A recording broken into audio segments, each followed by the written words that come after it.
Pemirsa, kita perbarui informasi terkait dengan penyelidikan kasus satu keluarga ditemukan tewas di Tanjung Priok, Jakarta Utara.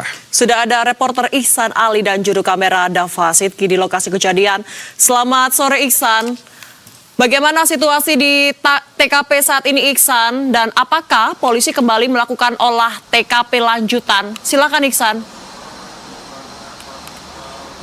Ya, selamat sore Adinda, Ezra, dan pemirsa Berita Satu. Memang peristiwa tragis menimpa satu keluarga di Warakas, Tanjung Priok, Jakarta Utara dikarenakan tewas baik ibu dan kedua anaknya tewas di kediaman ataupun rumah kontrakan.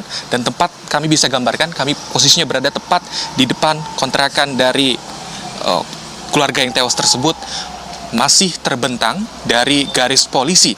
Itu artinya pihak kepolisian masih belum menentukan terkait dengan hasil penyelidikan maupun penyidikan dari penyebab tewasnya satu keluarga ini.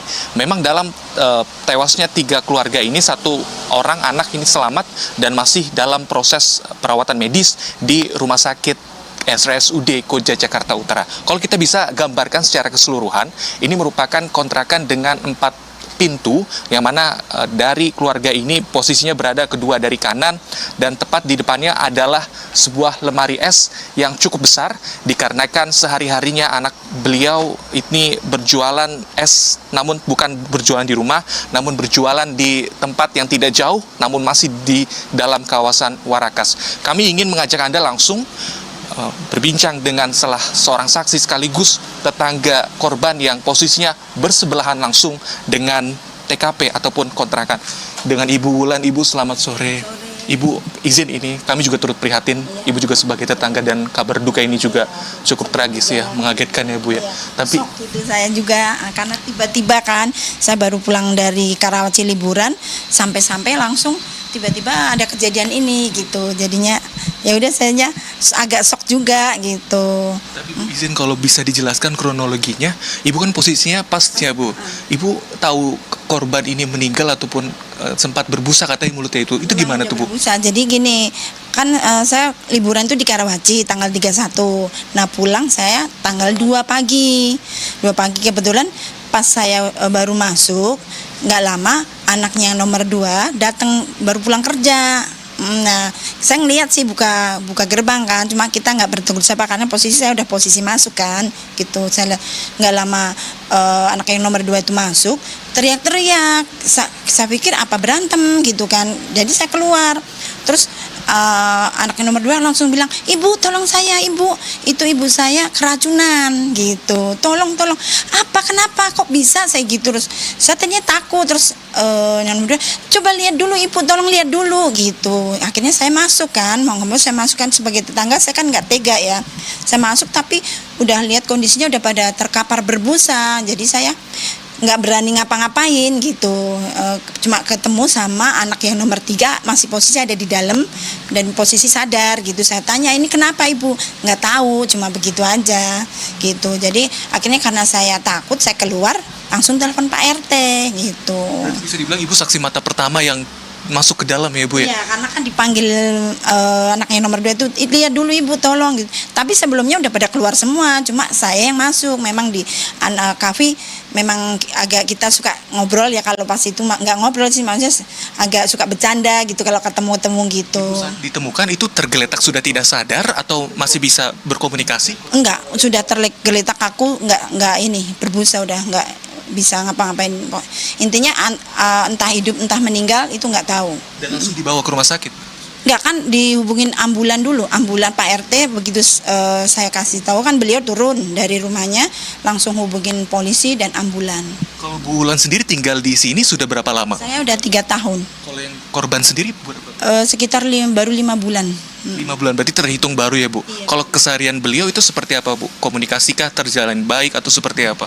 Sebenarnya sih selama ini baik-baik aja. Memang kita nggak terlalu deket karena kan ibu jarang keluar rumah. Paling sama anak-anaknya kalau berpapasan di luar sekedar, "Halo, kemana Bu?" atau nyapa saya, terus "Kemana Mbak?" Terus sama masnya juga, "Jualan Mas," saya suka gitu aja ya, sekedar itu aja gitu. Bu Wulan, sampai saat ini kan pihak kepolisian belum menentukan apakah ini meracuni diri sendiri ataupun diracun. Tapi selama ibu 3 tahun di sini dan selama korban 4 bulan di sini, apakah ada kecurigaan orang sekitar, orang asing yang datang bolak-balik kemari atau seperti apa, Enggak Bu? sih, selama ini nggak pernah ada orang asing masuk ke sini. Gitu. Mbaknya jualan juga mondar-mandir sendiri aja mah. Yang nomor 3 itu kan jualan berdua kan, gitu. Mondar-mandir ambil es batu, balik lagi ke tempat jualannya. Selama itu cuma gitu aja, wajar, nggak ada yang dicurigai gitu. Pernah sempat bilang atau bercerita ke ibu entah mengalami kesulitan ekonomi atau seperti apa? Nggak pernah sama sekali. Kan kita jarang ngobrol, paling sekedar ketemu say hello aja gitu. Tapi nggak ada peristiwa keributan juga selama ini ya, Bu? Nggak ada. Jadi saya juga sempat shock ya, karena tiba-tiba kok begitu. Selama ini kan aman-aman aja gitu. Berarti bisa dibilang keluarga juga, korban ini juga tetangga yang baik juga ya, Bu? Iya betul, ya menyapa juga gitu. Makasih Bu Wulan, ini duka untuk kita semua juga dan semoga nantinya pihak kepolisian bisa mengungkap dengan terang benderang kasus ini. Harapan kita juga gitu semua ya. Makasih banyak Bu Wulan.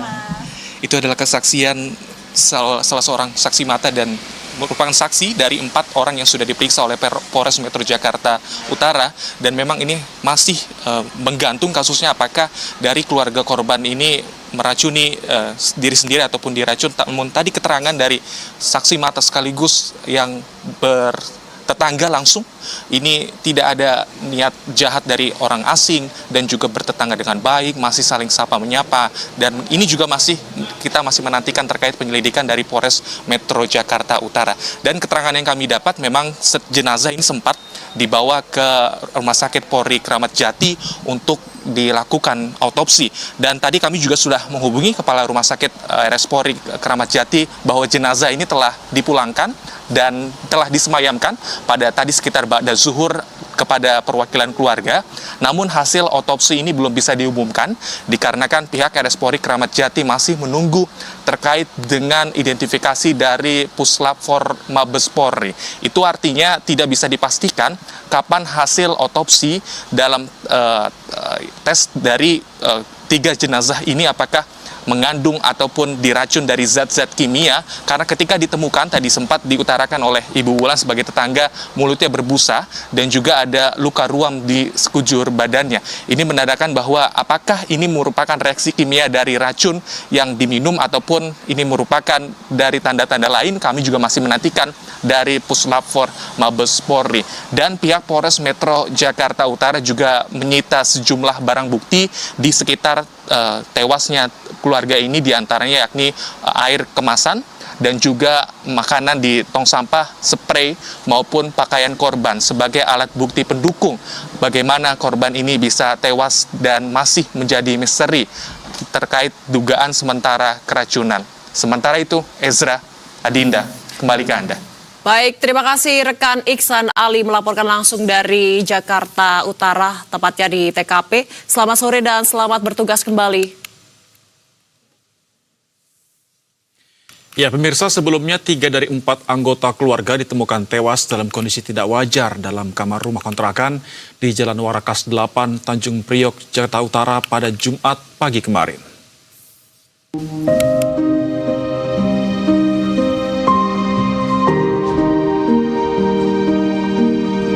Sebanyak 3 dari 4 anggota keluarga ditemukan tewas dalam kondisi tidak wajar. Peristiwa terjadi di sebuah rumah kontrakan Jalan Warakas 8, Tanjung Priok, Jakarta Utara pada Jumat 2 Januari 2026 pagi. Para korban tersebut adalah Siti Solihah yang berumur 50 tahun, Afia Al-Adilah Jamaluddin 27 tahun, dan Adnan Al-Abrar Jamaluddin berumur 13 tahun. Sementara korban kritis bernama Abdullah Syauki Jamaluddin sedang mendapatkan perawatan medis di Rumah Sakit Umum Daerah Koja. Meski penyebab kematian diduga akibat keracunan makanan, namun Polres Metro Jakarta Utara dan Polsek Tanjung Priok masih menyelidiki kepastian penyebab kematian para korban. Tim Inafis Polres Metro Jakarta Utara telah menggelar olah tempat kejadian perkara, akan tetapi pihak kepolisian belum mau merilis bagaimana hasil olah TKP tersebut. Polres Metro Jakarta Utara masih memintai keterangan para saksi dan menunggu hasil autopsi untuk mengetahui penyebab pasti kematian 3 dari 4 anggota keluarga ini. Tim Liputan, Berita 1.